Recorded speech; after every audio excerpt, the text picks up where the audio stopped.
Welcome to your YouTube review part 5 of 6. Here we're picking up with joints. The three structural types of joints that you are responsible for are fibrous joints, cartilaginous joints, and synovial joints. Fibrous joints being immovable, and the example of that is a suture in the skull. Cartilaginous joints being very slightly movable, and a good example of that would be the pubic symphysis between the hip bones. And synovial joints are freely movable with a joint cavity and fluid there. I want to bring this down to here.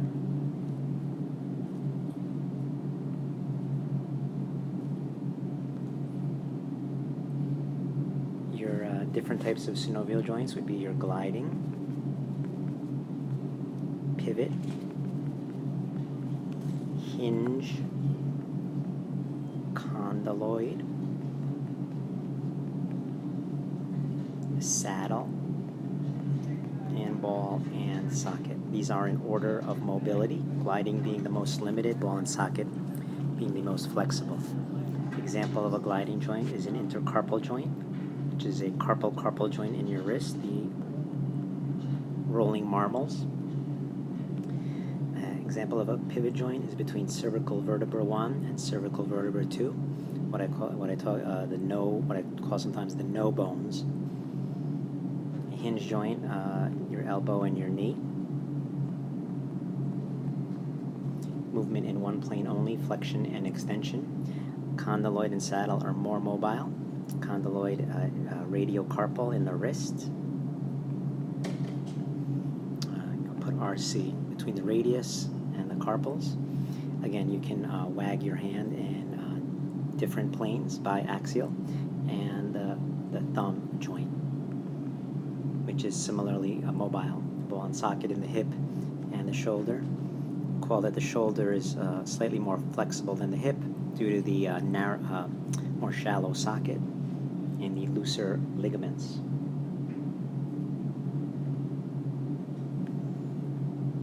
Number 18, the synovial joint structure. So you should know the basics of a generic synovial joint. We did coloring sheets. There's a nice diagram in the PowerPoint. We did this. Let's see, I need to blow this up.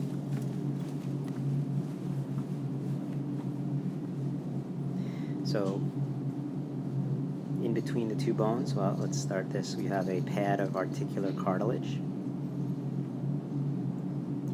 Articular cartilage, which functions to reduce friction between the adjoining bones. You have a synovial membrane, which produces fluid in the joint cavity, which also functions to reduce friction at the joint.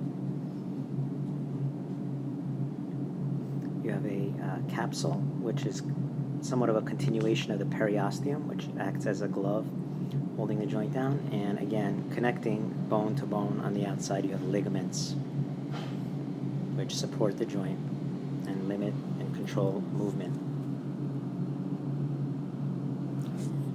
Additionally, recall that some joints have bursa. A bursa, which is a sac, which acts somewhat like a pillow. It's a sac of synovial fluid.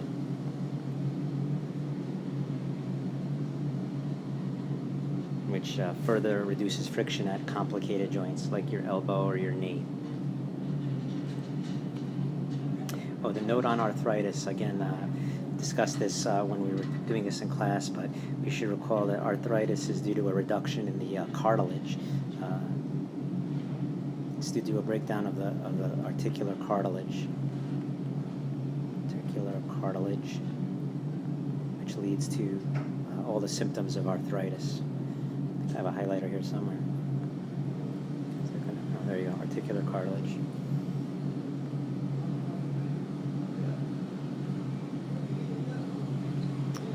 For the joint movements, the various joint movements, as discussed in class on Friday for period 3 and via the emailed memo, the main movements you should be comfortable identifying would be flexion and extension and abduction and adduction. There's going to be a couple examples of this on the midterm. There'll be a pencil figure, somewhat similar to the packet we did in class, with a movement that you must identify, hopefully clearer than the one we did in class. And then there'll be the human musculature diagram at the end, with asking you to identify some of the main movements of the muscles. I would encourage you to look at the video that I referenced and showed in class that was made a number of years ago by Haley Pollack and Katie Schnabel. That's linked on Moodle to this chapter. On your sheets, you also have a 20, which is the 3 types of muscle tissue, which is easy enough to squeeze in here: cardiac, skeletal, smooth. Recall that cardiac muscle is involuntary, as is smooth muscle.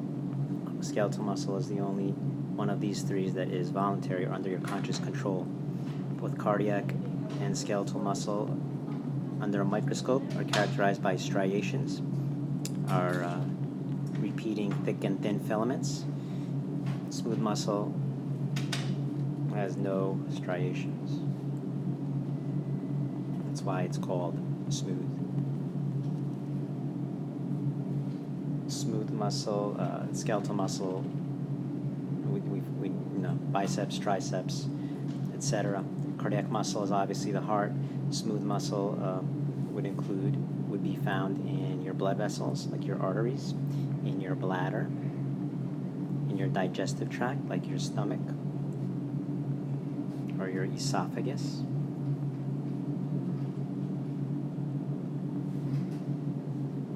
That's that one.